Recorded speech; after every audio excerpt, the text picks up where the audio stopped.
Hi everyone. I was pleasantly surprised to get a few PMs regarding one of the only two videos I've uploaded to YouTube so far. And the one I got more contacts about was a track called I Don't Know. And I was asked if I wouldn't mind breaking down some of the things that I do and putting them up on a video. So of course that would be an absolute privilege. And the first one we're going to look at is the 3-string arpeggio run that I do in I Don't Know. This run is in the key of E minor, although we do actually start with the G major arpeggio, and as I'm sure we know, E minor is the relative minor to G major. So the run itself sounds something like this in the track.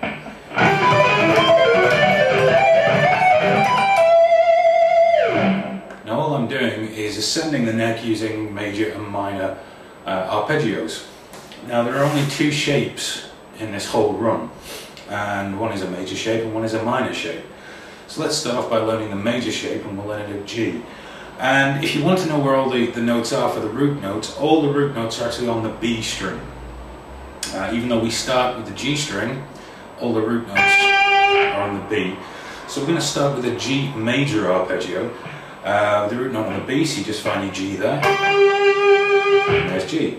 So a G major shape, or a major shape for our 3-string arpeggios, would be your index finger on the 7th fret. Then you play the 8th fret with your 2nd finger. Then the 7th fret with your index finger. And then the 10th fret with your little finger, or pinky, for my transatlantic cousins. So you pinky or little finger up on the 10th. And then we go back down, 7th fret with your 1st finger, 8th fret on the B with your 2nd finger, and then 7th fret on the G with your 1st finger. And put together, this is a major arpeggio shape.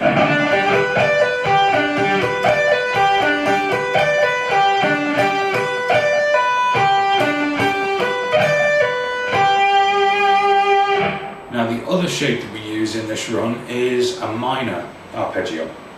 So this one will do A minor, so we just find the A on our B string. And the minor shape would be the 9th fret of the G string with your index finger, the 10th fret of the B string, which is our A note, with your 2nd finger, then the 8th fret of the high E string with your index finger, and then the 12th fret of the high E string with your little finger. Now that could be a little bit of a stretch, so make sure you're kind of warmed up before you do this. So that would be our minor shape.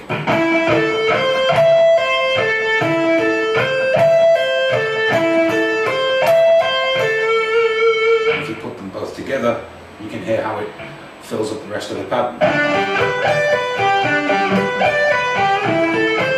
The A minor, B minor, C major, D major, E minor.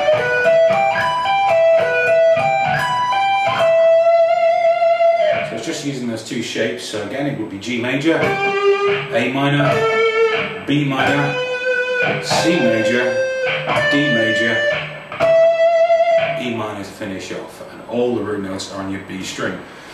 Now, I'm not going to let this get into a huge sort of lesson on sweep picking, because there are loads of really fantastic sweep picking tutorials on YouTube. But there are a couple of things to look at when you're sweep picking and building up your speed.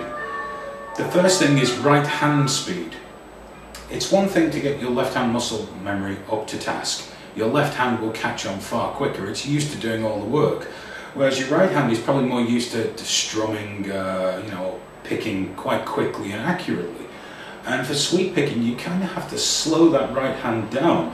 One thing I used to see with pupils was they'd get the left hand finger in for an arpeggio quite well, but instead of it being rather smooth,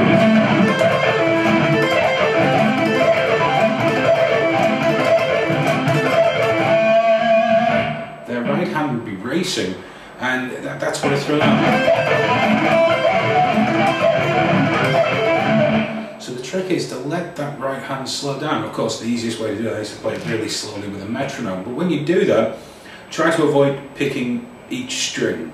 So you play it slowly. quite a fluid movement. Now when I'm playing the ascending arpeggio run that I do, there are different ways that you can pick that, and you've got to find the one that feels the most comfortable to you to use. I suppose the correct way, if we go back to the G major arpeggio, would be a downstroke, downstroke, downstroke, hammer on, upstroke, upstroke.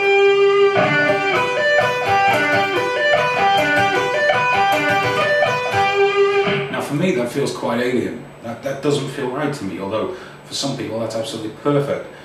When I play it, I prefer going downstroke, downstroke, downstroke, upstroke, and then pull off, and then back down. I think I like that because that note really pops out when you pick it. Another thing that I tend to do is to hammer on to a root note on my way back down when I'm doing these arpeggios, because I like the way it feels and the way it sounds. So instead of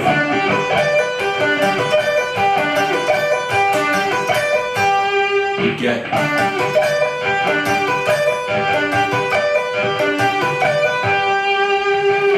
and obviously if you speed that up, it works for me.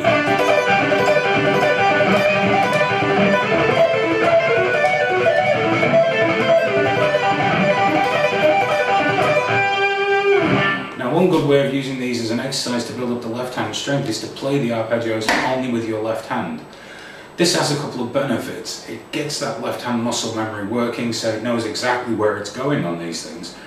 And it separates you worrying about the right hand sweeping technique. So once you've got the left hand down on those two shapes and moving up the neck, you can then work on the right hand technique. Now one way to practice this might be to put a hairband around the neck. I don't have a hairband on account of being bald, so I'm just going to mute like this, and again it's the same shapes.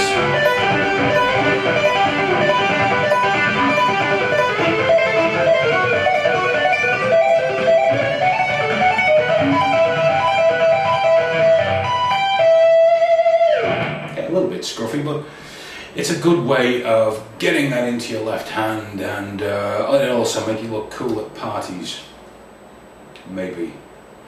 So yeah, that is the first lesson on 3-string arpeggios. I hope it was of some use to you guys. I promise I will, when I get the time, I will put some more stuff together on the other things you asked about, like the picking and some of the scales and runs and things like that. But I hope you guys get something out of this, and let me know. Bye bye.